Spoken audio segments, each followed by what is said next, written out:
My name is Melissa, and I'm 28 years old. I've always been my family's financial safety net, and honestly, I never minded helping out. For months, I'd been planning our annual family barbecue, a tradition that meant everything to me. But what happened this year changed everything I thought I knew about family loyalty. I found out the truth in the worst possible way, and it shattered my heart completely. Before I share what happened, please let me know where you're watching from in the comments below. Hit that like button and subscribe for more real-life stories. Now, let me tell you how my world fell apart. The foundation of my relationship with my family had always been built on trust and mutual support.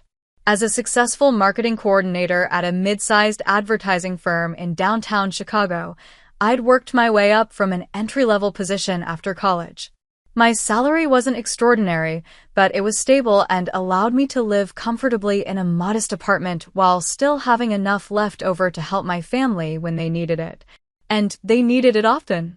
My parents, Robert and Patricia, lived in the same suburban house where I grew up, about 45 minutes outside the city. Dad worked as a maintenance supervisor at a local manufacturing plant, while Mom had recently started a part-time job at a retail store after years of being a stay-at-home parent. My younger sister Ashley, 25, was a freelance graphic designer who struggled with inconsistent income, and my brother Kevin, 23, was finishing his final year of college while working nights at a restaurant. The annual family barbecue wasn't just any ordinary gathering. It was a tradition started by my late grandmother, Dad's mother, who passed away when I was 15. She used to say that food brought families together like nothing else could, and every summer, she'd host elaborate backyard feasts with homemade everything. After she died, the tradition fell to my parents, but over the years, as finances got tighter and life got more complicated, I gradually took over the planning and much of the funding. I didn't mind. It felt like a way to honor Grandma's memory while keeping our family connected. This year, I'd been planning since March. I'd already put down deposits on the tent rental, ordered custom decorations, planned the menu, and even arranged for a local band to play Grandma's favorite songs. The guest list included not just immediate family but aunts, uncles, cousins, and longtime family friends. It was going to be the biggest and best barbecue yet, and I was genuinely excited about bringing everyone together. That Tuesday evening in early June, when my phone rang and Dad's name appeared on the screen, I answered cheerfully, expecting to discuss final details for the party that was just 4 days away. Instead, his voice sounded heavy and apologetic from the first word. "Melissa, honey, I need to talk to you about something important," he said, and immediately my stomach dropped. Dad only used that tone when something was seriously wrong. "What's going on, Dad? Is everyone okay?" I asked, setting down the barbecue planning notebook I'd been reviewing. "Everyone's fine, sweetheart, but we need to cancel the barbecue this weekend. I know how much work you've put into it, and I feel terrible about this, but we just can't make it happen this year." His voice cracked slightly, and I could hear genuine distress. The words hit me like a physical blow. "Cancel? Dad, what happened?" "We've been planning this for months." He sighed deeply before explaining. "Your mother lost her part-time job last week. The store is downsizing, and they let go of all the newest employees. Ashley's car broke down, and the repair bill is going to be over $1,000. She can't work without transportation. And Kevin's student loan payment increased because he's in his final semester, and the restaurant cut his hours." I listened, my heart sinking with each detail. These weren't frivolous problems. They were real financial emergencies that my family was facing all at once. "I know you've probably already spent money on preparations," Dad continued, "and I promise we'll pay you back as soon as we can. But right now, we can't afford gas money for people to drive out here, let alone contribute to food and supplies. It wouldn't be right to ask you to cover everything when you've already done so much." My immediate instinct was to solve the problem. "Dad, don't worry about the money. I can handle the expenses." I've been saving specifically for this, and I don't mind covering everything. This tradition is too important to skip. No, Melissa, he said firmly, more firmly than I'd expected. We can't keep letting you carry the financial burden for the whole family. It's not fair to you, and it's not sustainable. We need to skip this year and get back on our feet first. I tried to argue, offering to scale back the plans, suggesting we make it potluck style, proposing dozens of alternatives. But Dad remained adamant. The barbecue was off, and that was final. He thanked me for understanding, promised this was just temporary, and said we'd make it up next year. After hanging up, I sat in my kitchen, staring at the planning notebook filled with 3 months of preparation. I'd already purchased decorations, had groceries ordered for pickup, and confirmed RSVPs from 32 people. Part of me felt proud that my family trusted me enough to be honest about their financial struggles, and another part felt disappointed that something I'd looked forward to for months was suddenly gone. I spent the rest of the evening calling vendors to cancel orders where possible, though I'd lose the deposits. The florist was understanding. The band was able to book another gig, but the tent rental company would only refund 50%. I decided I'd still have a small personal barbecue in my apartment building's courtyard, maybe grill a burger and remember Grandma in my own way. The next morning, I woke up with a strange mix of disappointment and determination. Even though the family gathering was canceled, I couldn't shake the feeling that I needed to do something to honor our tradition. After calling in sick to work, claiming I needed a mental health day, I decided to go grocery shopping for a scaled-down version of the barbecue menu. Walking through the supermarket aisles alone felt surreal. I'd planned to buy food for over 30 people, and now I was selecting single portions of everything. The meat department, where I usually ordered bulk quantities of ribs, chicken, and hamburger patties, felt cavernous as I picked up a package containing just 2 burger patties and a few chicken thighs. The produce section, where I typically filled multiple carts with corn, tomatoes, and salad ingredients, seemed almost mocking as I selected a single ear of corn and 1 tomato. Other shoppers around me were clearly preparing for their own gatherings. I watched a woman with 3 young children loading her cart with party supplies and bulk snacks, heard a couple debating whether 12 pounds of ribs would be enough for their cookout, and observed an elderly man carefully selecting ingredients for what was obviously a family recipe. Each interaction reminded me of what I was missing, but I tried to focus on the positive aspects of having a quiet, reflective celebration. The checkout process was particularly depressing. Instead of needing multiple carts and expecting a grocery bill in the hundreds, I stood in the express lane with a small basket containing maybe $20 worth of food. The cashier, a cheerful teenager, made small talk about the beautiful weather being perfect for barbecues, and I forced a smile while agreeing that it would indeed be a lovely day for outdoor cooking. Back at my apartment, I began the familiar but miniaturized process of barbecue preparation. I arranged my few decorations in the building's small courtyard area, hanging string lights that were meant for a much larger space. The effect was more pathetic than festive, but I convinced myself it was cozy rather than sad. I prepared a small batch of Grandma's famous marinade, the recipe I'd memorized by heart, though mixing it for just a few pieces of chicken felt almost insulting to her memory. My phone buzzed occasionally with messages from the family group chat. Ashley posted a photo of her car at the repair shop with a caption about unexpected expenses. Kevin shared a screenshot of his increased student loan payment with multiple crying emojis. Mom sent a message to the group saying she was spending the day applying for new jobs online. Dad remained quiet, which was unusual for him in the family chat.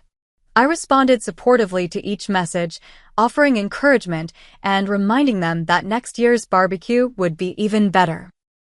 But as the day progressed, I noticed something odd about their responses. Usually, our family group chat was lively and conversational, with multiple people responding to each message and conversations flowing naturally. Today, everyone seemed to respond directly to my messages, but avoided engaging with each other. Looking back through my phone's photo gallery, I found pictures from previous barbecues that made my chest tight with nostalgia. There was Grandma in her floral apron, teaching 8-year-old me how to flip burgers without burning them. A photo of Dad and Uncle Mike having their annual corn eating contest while everyone cheered. Ashley and Kevin as teenagers, complaining about family photos, but secretly loving the attention. Mom and her sister laughing so hard at some forgotten joke that tears streamed down their faces. These weren't just gatherings. They were the moments that defined our family identity. The barbecue was where we celebrated graduations, announced pregnancies, worked through disagreements, and created the stories we'd tell for years afterward. Skipping it felt like skipping Christmas or Thanksgiving. It felt wrong on a fundamental level. As evening approached, I noticed some strange activity on social media that made me increasingly uncomfortable. Ashley posted an Instagram story showing her at a grocery store, but instead of picking up necessities like I expected, her cart seemed to contain party supplies. The image was brief and partially obscured, but I could swear I saw paper plates, plastic cups, and what looked like charcoal. Kevin's Snapchat showed him at a liquor store, laughing with friends and carrying a case of beer. When I checked the location tag, it showed he was near my parents' house, not his college campus. I tried to push down the growing unease. Maybe Ashley was helping a friend with their party preparations. Maybe Kevin was visiting home and picking up drinks for Dad. There were perfectly reasonable explanations for everything I was seeing. But my intuition, the same instinct that had helped me succeed in marketing by reading between the lines and noticing inconsistencies, was screaming that something wasn't right. I spent that evening in the courtyard, grilling my small meal and eating alone while neighbors' barbecues filled the air with laughter and music. The string lights I'd hung looked ridiculous in the small space, and the single-place setting at the tiny table felt like a monument to loneliness. I tried calling Grandma's memory into the moment, imagining what she would say about adaptability and making the best of difficult situations, but even her imagined wisdom couldn't shake the feeling that I was missing something important. Saturday morning arrived with the kind of perfect weather that made you believe in divine intervention. The sky was clear blue without a single cloud, the temperature sat at a comfortable 72 degrees, and a gentle breeze carried the scent of blooming flowers from the building's landscaping. It was exactly the kind of day Grandma used to call barbecue blessed, and the irony wasn't lost on me that this perfect weather was going to be wasted on my solitary celebration. I woke up early, as I always did on barbecue day, driven by years of habit and the muscle memory of preparation. Usually, this would be the day I'd arrive at my parents' house before 7 in the morning to start the slow cooking process for ribs and prep all the side dishes. Instead, I found myself wandering around my apartment, unsure how to fill the time before my abbreviated afternoon cookout. I'd set up my small grill on the courtyard the night before, along with a folding table and chair that looked absurdly formal for a party of one. The decorations I'd hung seemed to mock me in the morning light, too elaborate for the tiny space and too sparse for the emotional weight I'd placed on them. But I was committed to following through, if only to prove to myself that I could maintain our family traditions even in isolation. Around noon, I began the cooking process. Lighting the small charcoal grill felt ceremonial but hollow. Usually, this moment would be accompanied by Dad's commentary about proper fire management and Kevin's impatient questions about when the food would be ready. Today, the only sounds were distant lawn mowers and the occasional car passing by on the street. I grilled 2 hamburger patties for chicken thighs and 1 ear of corn. The smell was exactly right, triggering powerful memories of past barbecues, but the portions looked ridiculous on the large grill grate. I'd prepared Grandma's potato salad recipe, though scaling it down to serve one person had required some creative mathematics with the measurements. The result tasted right but felt wrong, like singing a duet alone. While the meat cooked, I tried to recreate other barbecue traditions. I played the same playlist I'd compiled for the family gathering, featuring Grandma's favorite songs, mixed with more contemporary tracks that Ashley and Kevin enjoyed. But music that was designed to fill a backyard full of people felt overwhelming in the small courtyard. I lowered the volume until it was barely audible, then turned it off completely. I'd brought down photo albums from previous barbecues, thinking I could flip through them while eating and feel connected to past celebrations. Instead, looking at images of family members laughing and embracing just made the empty chair across from me feel more prominent. Every photo reminded me of what I was missing, rather than what I was honoring.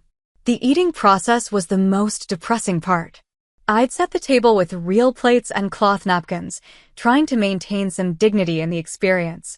But sitting alone with a full place setting felt more like dining with a ghost than having a celebration. I found myself listening for familiar voices, expecting Dad to comment on the chicken's seasoning or Mom to fuss about everyone eating enough vegetables. My phone remained frustratingly quiet throughout the afternoon. Usually, barbecue day involved constant communication with family members about timing, who was bringing what, and updates on travel plans. Today, the family group chat showed no activity at all. I'd posted a photo of my small setup with a caption about keeping the tradition alive, but the response was minimal, just a few heart emojis from Ashley and a looks good from Kevin.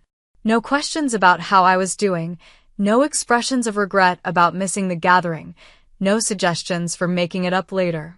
As the afternoon progressed, I became increasingly aware of other people's barbecues happening around me. The apartment complex was full of the sounds of celebration, children playing, adults laughing, music from multiple directions, and the constant sizzle of various grills. Through the fence, I could see my neighbor's backyard filled with extended family, exactly the kind of gathering I'd planned for my own family. The contrast was painful and impossible to ignore. I tried to maintain a positive attitude by focusing on practical benefits. No stress about coordinating schedules, no worry about having enough food, no pressure to be the perfect hostess. But these advantages felt hollow compared to the absence of connection and shared joy that made barbecues meaningful in the first place. The most unsettling part of the day was the social media silence from my family. Usually, Ashley was constantly posting photos of our gatherings, tagging everyone and creating digital memories we'd look back on for months. Kevin typically shared stories about family traditions and tagged friends to make them jealous of our food. Mom and Dad weren't heavy social media users, but they usually appeared in other people's posts throughout the day. Today, it was as if my entire family had disappeared from the internet. I checked their location settings on various apps, a habit I developed over the years of coordinating family logistics. Ashley's location showed she was at home, which made sense given her car troubles. Kevin's location was turned off entirely, which was unusual but not unprecedented. Mom and Dad didn't share locations regularly, so their absence from the digital world wasn't necessarily suspicious. But something felt wrong. My family wasn't the type to completely disconnect, especially on a day when they knew I was struggling with the canceled plans. Usually, they'd be checking on me, sharing photos of their alternative activities, or at least maintaining more communication. The silence felt deliberate rather than coincidental. As evening approached and I cleaned up my modest celebration, I found myself questioning whether I'd made the right choice in accepting the cancellation so easily. Part of me wondered if I should have insisted more strongly on helping with the financial aspects, or if there were creative solutions we hadn't explored. But Dad had been so firm about not wanting to burden me further, and I'd respected that boundary even though it meant sacrificing something that meant so much to me. The day ended with me sitting alone in the courtyard as the sun set, surrounded by the fading decorations and empty plates. Other family celebrations continued around me, their laughter and music serving as a soundtrack to my isolation. I felt proud of myself for maintaining the tradition in my own way, but also deeply sad about what felt like the beginning of the end of something precious. As darkness settled over the apartment complex and the sounds of neighboring barbecues began to fade, I found myself in my kitchen washing the few dishes from my solitary celebration. The process felt anticlimactic after such an emotionally charged day. Usually, post-barbecue cleanup was a group effort filled with continued conversation and the satisfying exhaustion that comes from a day well spent with loved ones. Tonight, I finished washing everything in less than 10 minutes and was left standing in my kitchen with nothing but silence and the lingering smell of charcoal on my clothes. I was putting away the last plate when my phone buzzed with a notification that would change everything. At first glance, it seemed routine. Ashley had started an Instagram live session. My sister occasionally did live streams about her graphic design work or random thoughts, so I almost ignored it. But something compelled me to click on the notification, maybe the hope of seeing a familiar face after such an isolating day. The video loaded, and for a moment, I couldn't process what I was seeing. The image was slightly shaky as Ashley moved around with her phone, but the background was unmistakably familiar. It was a backyard, but not just any backyard. It was my parents' backyard, the same space where every family barbecue had taken place for the past decade. But this wasn't the quiet, financially strapped household I'd imagined based on our phone conversation just days before. The yard was completely transformed. Professional-grade string lights created a warm canopy overhead, far more elaborate than anything we'd ever had at previous barbecues. A large white tent dominated the lawn, the kind that required professional installation and cost several $100s to rent. Underneath it, I could see multiple tables covered with crisp white linens and centerpieces that looked professionally arranged. But it was the people that made my blood run cold. This wasn't a small, intimate gathering of immediate family trying to make the best of a difficult situation. The yard was filled with at least 30 people, all dressed nicely and clearly enjoying themselves. I recognized faces from our usual barbecue guest list: aunts, uncles, cousins, family friends, and neighbors who had been coming to our gatherings for years. Ashley's camera panned across the scene as she narrated her live stream with obvious excitement. "Just having the most amazing time at our annual family barbecue," she said, her voice bright and cheerful. "Mom and Dad really outdid themselves this year." The camera captured details that made my stomach drop further with each passing second. There was Kevin manning an elaborate outdoor cooking station that looked like something from a professional catering company. Multiple grills were going simultaneously, tended by people in matching aprons that I'd never seen before. The food spread visible on the tables included shrimp cocktail, prime rib, specialty salads, and desserts that were clearly from an upscale bakery rather than homemade.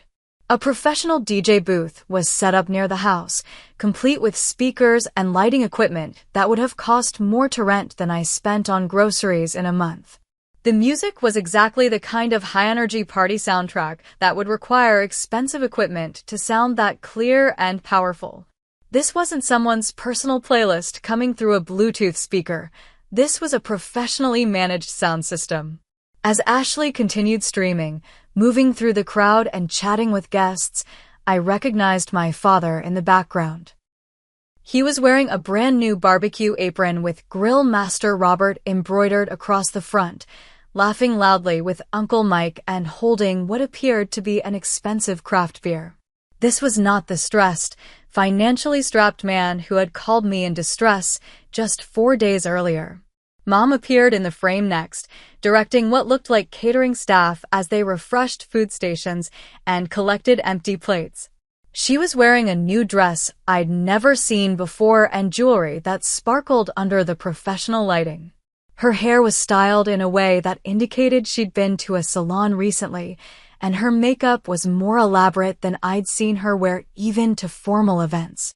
The comments section of Ashley's live stream was filling up with responses from people I recognized.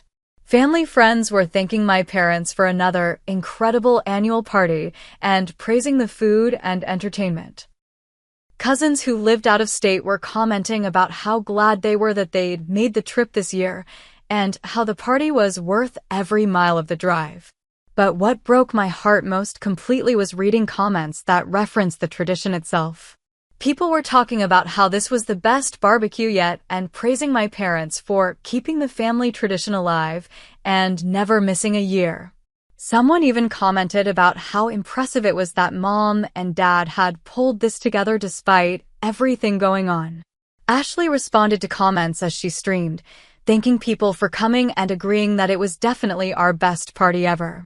When someone asked about the professional setup, she laughed and said something about how Dad had really gone all out this year and wanted to make it extra special. I sat frozen in my kitchen, phone shaking in my hands, as the truth crashed over me in waves. This wasn't a last-minute gathering that had come together organically. The level of professional coordination, the elaborate decorations, the catering, the DJ, and the guest attendance all pointed to weeks or months of planning. This was exactly the barbecue I had been organizing, just without me. The realization that every family member had lied to me directly was devastating enough. But seeing evidence that they had deliberately excluded me from an event that I had not only planned to fund, but had been planning for months, made the betrayal feel intentional and cruel. This wasn't about money or financial hardship. This was about something much deeper and more painful. As Ashley's live stream continued, showing fireworks being set up in the background, I began taking screenshots of everything. The evidence of the elaborate party, the professional setup, the guest list, and the comments all painted a picture that completely contradicted everything I'd been told. I needed to document what I was seeing, partly for my own sanity and partly because I suspected this was only the beginning of a much larger deception. The stream ended after about 15 minutes, but the damage was complete. I sat in my dark kitchen, staring at the screenshots on my phone, feeling like everything I thought I knew about my family and my place in it had been a lie. The lonely barbecue I'd had that afternoon, which had felt like a meaningful way to honor tradition despite difficult circumstances, now felt like the pathetic consolation prize it actually was. The hours following Ashley's live stream passed in a blur of disbelief, anger, and heartbreak that I'd never experienced before. I found myself unable to move from my kitchen table, staring at the screenshots I'd taken as if looking at them long enough might reveal some alternative explanation for what I'd witnessed. But no matter how many times I reviewed the images, the conclusion remained the same. My family had deliberately and systematically deceived me. The physical symptoms of shock set in first. My hands trembled uncontrollably as I held my phone, and I felt simultaneously hot and cold, as if my body couldn't regulate its temperature. My stomach churned with nausea, and I realized I hadn't eaten anything since my solitary barbecue hours earlier, though the thought of food made me feel worse. Every time I closed my eyes, I saw flashes from the live stream. Dad's new apron, Mom directing catering staff, Kevin laughing with extended family who had supposedly been too financially strapped to attend. I began replaying Dad's phone call from Tuesday night, analyzing every word and tone with the clarity that comes from knowing you've been manipulated. His voice had carried such convincing distress when he talked about Mom losing her job, Ashley's car repairs, and Kevin's increased student loans. He'd sounded genuinely apologetic about canceling the barbecue, even emotional when he talked about disappointing me after all my planning.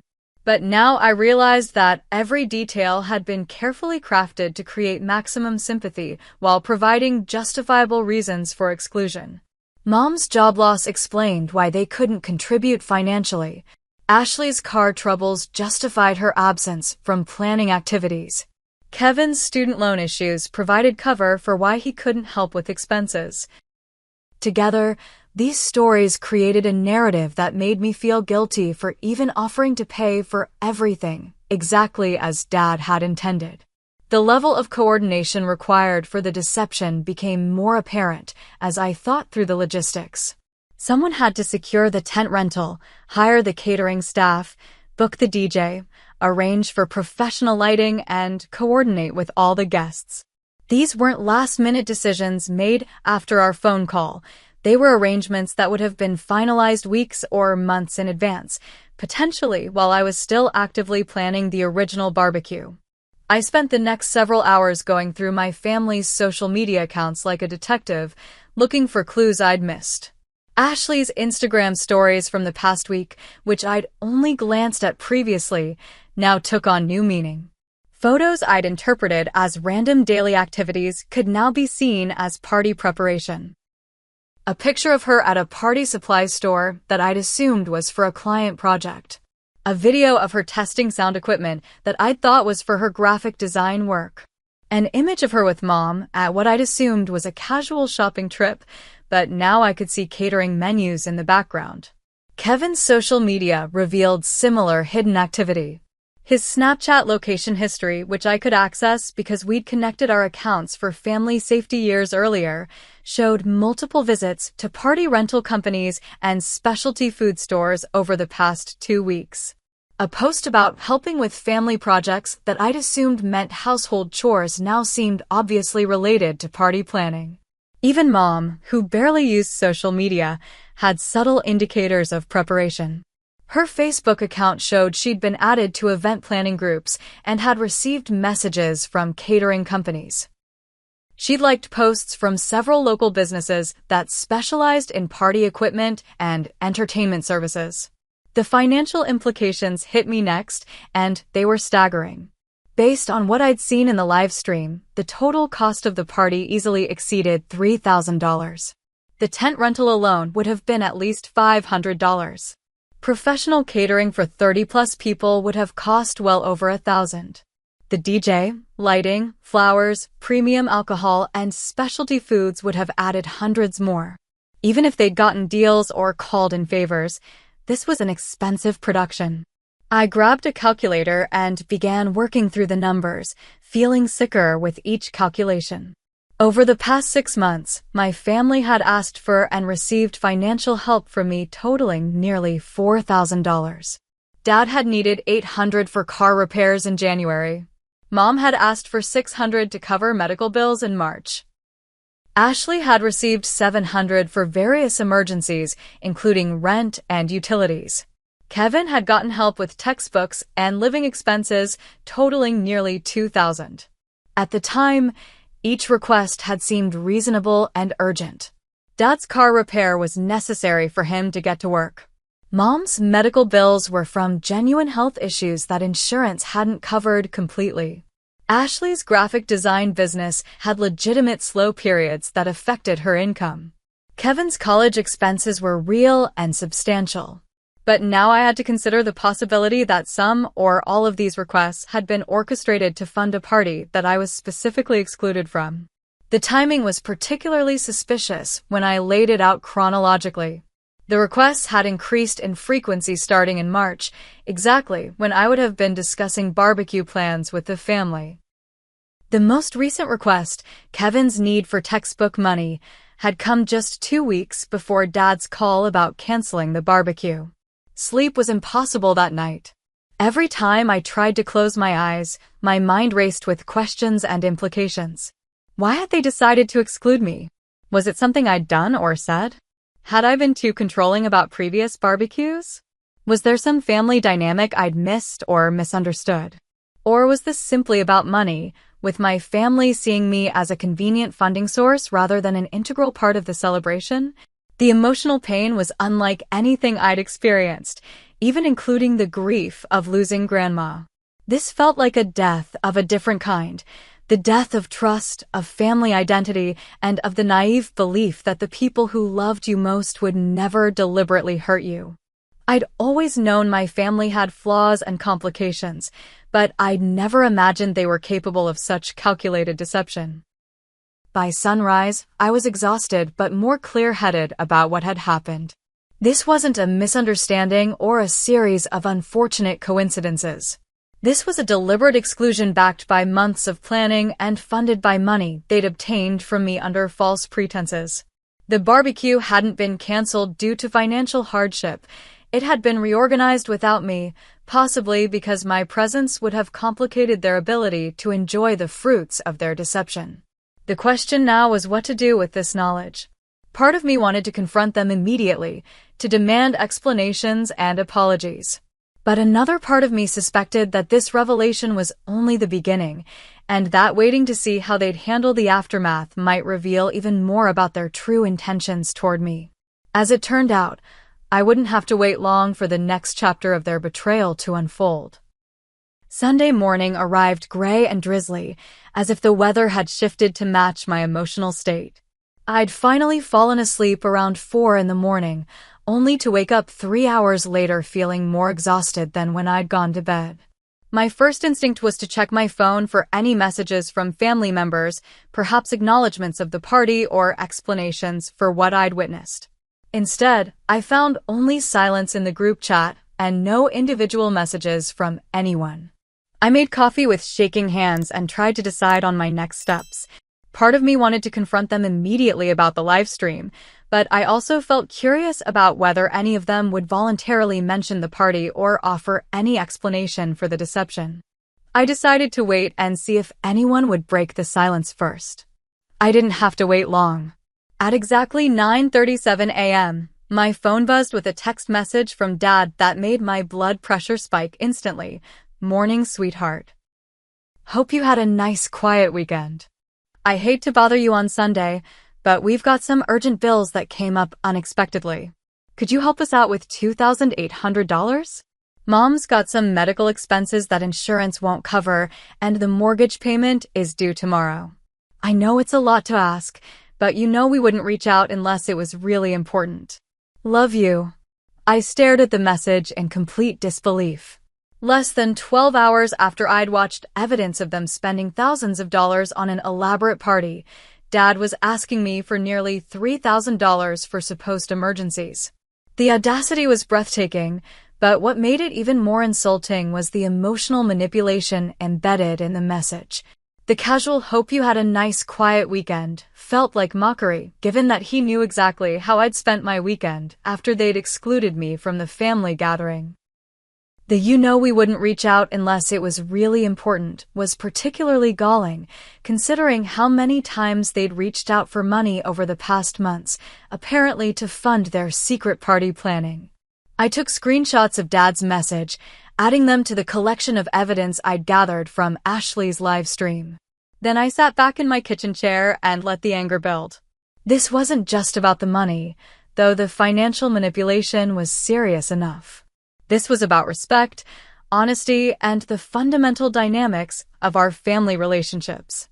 They had positioned me as the family bank account while excluding me from the family celebration, and now they expected me to continue funding their lifestyle without question. But before responding to Dad, I decided to do some research. I logged into the social media accounts of people who had attended the party, looking for additional evidence and getting a fuller picture of the event's scope. What I found was even more damaging than I'd expected. Family friends had posted dozens of photos and videos from the barbecue, tagging my parents and siblings throughout. The images showed elaborate food stations, professional decorations, and a guest list that included people who lived several states away. In the comments, people were praising my parents for their generosity and amazing hospitality. Several posts specifically mentioned that this was the best barbecue yet and praised Dad for really going all out this year. Uncle Mike had posted a video of Dad giving a toast to the assembled guests, thanking everyone for coming to their annual family tradition and talking about how important it was to keep the family together through good times and bad. The irony of this statement, given that they deliberately excluded me, was so thick it was almost comical. Most infuriatingly, I found posts from earlier in the day showing family members preparing for the party. Ashley had posted Instagram stories of herself setting up decorations and arranging flowers. Kevin had shared photos of himself helping with food preparation alongside what were clearly professional caterers. Mom had posted a rare Facebook update showing her getting ready for a special family day with photos of her at a hair salon. All of this social media activity had happened while they maintained complete silence in our family group chat, and while I spent my day alone, thinking they were struggling financially and feeling guilty about the canceled barbecue. The level of deception was staggering, But what made it worse was the realization that dozens of extended family members and friends were complicit in excluding me from an event that had supposedly been canceled for financial reasons. Armed with this evidence, I crafted my response to Dad's money request. I wanted to be strategic rather than purely emotional, giving them a chance to explain themselves while making it clear that I knew exactly what had happened. "Hi, Dad," I wrote. "I saw Ashley's Instagram live last night from what looked like an amazing barbecue party in your backyard. The professional setup looked incredible, and it seemed like everyone had a wonderful time. I'm confused, though, because I thought the barbecue was canceled due to financial constraints. Could you help me understand how we went from not being able to afford the barbecue on Tuesday to having what appeared to be a very expensive party on Saturday? I'm particularly confused about your request for $2,800 this morning, given the apparent costs of last night's event. I'd appreciate some clarification before we discuss any financial assistance." I sent the message and immediately began taking screenshots of everything I could find related to the party. I documented the guest list from various social media posts, calculated estimated costs based on visible services and supplies, and compiled a timeline of events that clearly showed the deception had been planned well in advance. Within minutes, my phone started buzzing with activity in the family group chat.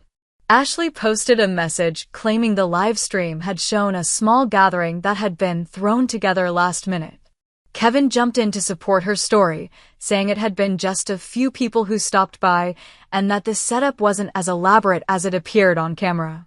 Mom added that they'd used leftover decorations from previous years and that friends had brought most of the food. But their stories immediately contradicted each other and the evidence I'd gathered. Ashley's claim of a small gathering was absurd given the guest count visible in social media posts. Kevin's description of people stopping by didn't align with the professional catering and DJ services that were clearly documented. Mom's explanation about leftover decorations was laughable when compared to the sophisticated lighting and tent setup that required professional installation. Dad remained silent in the group chat, but sent me a private message attempting to maintain the original deception. I think Ashley's live stream made things look bigger than they were. We had a few neighbors over for burgers, nothing fancy. The money I'm asking for is completely separate from any social activities. These are real bills that need to be paid immediately. His response confirmed what I'd suspected. They had no intention of being honest with me, even when confronted with direct evidence of their deception. They were going to continue the lies and expect me to pretend I hadn't seen what I'd clearly witnessed. That's when I decided to take a more public approach. I posted a side-by-side comparison on my own social media accounts, Dad's text asking for $2,800 next to screenshots from Ashley's live stream showing the elaborate party. I included a caption that read, "Interesting how family financial emergencies work." Tuesday, "We're too broke for the barbecue, sorry." Saturday, "Professional catering, DJ, fireworks." Sunday, "Can you send $2,800 for bills?" I'm starting to think I've been funding more than I realized. I tagged all of my family members in the post, along with several family friends who had attended the party. Within an hour, the post had dozens of likes and comments from friends expressing shock and support. More importantly, family friends who had attended the barbecue began commenting with their own confusion about the conflicting stories they were seeing. The family group chat exploded with angry messages demanding I take down the post. Ashley accused me of airing family business publicly and embarrassing everyone. Kevin claimed I was overreacting and making a big deal out of nothing. Mom sent private messages saying I was hurting the family and that we should handle this privately. But it was Dad's response that confirmed I'd made the right decision. Instead of apologizing or attempting to explain, he sent a message that was pure manipulation. "I can't believe you'd humiliate your family like this over money. After everything we've done for you over the years, this is how you repay us? You're destroying our relationships with friends and extended family because you're jealous of a simple gathering. This is exactly why we didn't include you in the first place." That final sentence revealed the truth he'd been trying to hide. My exclusion had been deliberate from the beginning. This wasn't about financial hardship or protecting me from burden. This was about them wanting to enjoy the fruits of my financial support without having to include me in their celebration. I responded to his message with a simple statement. "You're right, Dad. This is exactly why you didn't include me. And this is exactly why I won't be including you in my financial support anymore." Then I blocked all of their numbers temporarily and took a long, hot shower to wash away the emotional residue of the most toxic 24 hours of my life. The immediate aftermath of going public with my family's deception was both liberating and overwhelming. Within hours of posting the evidence on social media, I received dozens of messages from friends, extended family members, and even strangers who had witnessed similar situations. The support was unexpected and healing, but it also opened my eyes to how common financial manipulation within families actually is. I wasn't alone in this experience, though that realization came with its own complicated emotions. The first step in protecting myself was practical. I changed all my banking passwords and removed the family members who had access to various accounts for emergency purposes.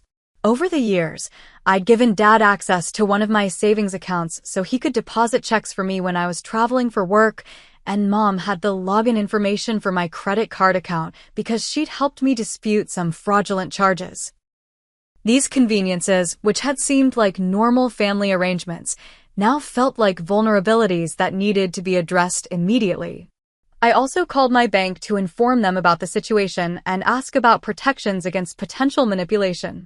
The customer service representative, who had obviously handled similar calls before, walked me through additional security measures and helped me set up alerts for any unusual account activity.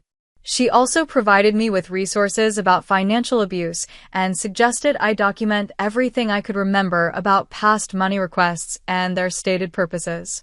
The documentation process was more painful than I'd anticipated. Going through 6 months of text messages, bank transfers, and Venmo transactions revealed patterns I'd missed while I was living through them.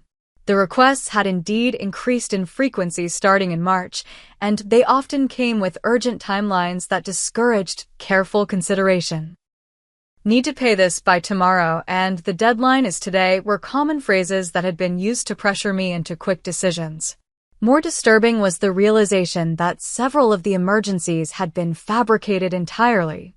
Ashley's rent emergency in April had occurred during the same week she'd posted Instagram stories from an expensive weekend trip to Nashville.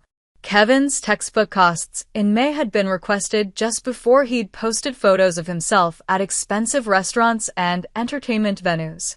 Even some of Mom and Dad's emergencies, when I researched them more carefully, didn't align with the medical bills and household expenses they'd claimed. The emotional processing was harder than the practical steps. I'd always defined myself partly through my role as the family helper, the one who could be counted on to solve problems and provide support when others couldn't. Having that identity stripped away left me feeling unmoored and questioning other relationships in my life. If my own family could manipulate me so completely, how could I trust my judgment about anyone else's intentions? I decided to seek professional help, something I'd considered before but never prioritized. The therapist I found specialized in family trauma and financial abuse, and she helped me understand that what I'd experienced wasn't uncommon. Families often develop dysfunctional patterns around money, especially when one member has significantly more resources than others. The key insight was that healthy relationships involve mutual respect and honesty, even when there are financial imbalances. Through therapy, I learned to recognize the manipulation tactics that had been used against me. The emotional appeals about family loyalty, the urgent timelines that prevented careful consideration, the guilt-inducing language about how much they hated to ask. These were all classic manipulation strategies designed to override my logical thinking and appeal to my emotions. Understanding the psychology behind these tactics helped me feel less foolish about having fallen for them. The healing process also involved rebuilding my social connections outside of my family. I'd spent so much energy managing family crises and financial requests that I'd neglected friendships and other relationships. Reconnecting with college friends, investing more deeply in workplace relationships, and exploring new social activities helped me remember who I was beyond my role as the family bank account. One of the most valuable connections I made was with a support group for people who had experienced financial abuse from family members. Hearing other people's stories helped me understand that family financial manipulation exists across all economic levels and family structures. The group provided practical advice about setting boundaries, rebuilding trust, and managing the ongoing relationships with family members who had been manipulative. 6 months after the barbecue incident, I felt strong enough to have limited contact with my family again. The conversations were awkward and surface level at first, but I maintained firm boundaries about financial discussions. I made it clear that I would no longer provide money for emergencies, planned expenses, or any other purposes, and that any attempts to manipulate me financially would result in immediate loss of contact. Some family relationships improved with these new boundaries, while others remained strained. Ashley eventually apologized for her role in the deception, though she continued to minimize its impact. Kevin maintained that the whole situation had been blown out of proportion, but he stopped making financial requests. Mom struggled with the new dynamic, but gradually learned to relate to me without expecting financial support. Dad remained defensive and resentful, and our relationship never fully recovered. The most important lesson I learned was that genuine love doesn't come with financial expectations. The people who truly cared about me were those who valued my presence rather than my ability to solve their problems with money. This realization led me to reevaluate all my relationships and invest more deeply in those that were based on mutual respect and genuine affection. I also learned to trust my instincts about manipulation and deception. The signs had been there throughout the barbecue situation, from the inconsistent social media activity to the coordinated family responses. In the future, I would pay attention to these red flags rather than dismissing them in favor of maintaining family harmony. 2 years later, I hosted my own barbecue celebration with friends and chosen family members who had supported me through the healing process. It was smaller than the elaborate family gatherings I'd organized in the past, but it was filled with genuine joy and appreciation. The tradition that had been corrupted by deception and manipulation was reclaimed as something pure and meaningful. The experience taught me that family relationships, like all relationships, must be based on honesty and mutual respect to be truly valuable. Blood relationships don't entitle people to special consideration if they're unwilling to treat you with basic human decency. And sometimes, the greatest act of love for yourself and others is to establish boundaries that protect everyone from destructive patterns. Have you ever experienced financial manipulation from family members, or found yourself questioning whether someone's financial emergencies were genuine? Drop a comment below sharing your thoughts or similar experiences. If this story resonated with you, please hit the like button and subscribe for more real-life stories about family dynamics, personal boundaries, and healing from toxic relationships. Share this video with anyone who might benefit from hearing that they're not alone in facing family financial manipulation. Remember that your worth isn't measured by your ability to solve other people's problems, and that true family supports your well-being rather than exploiting your generosity.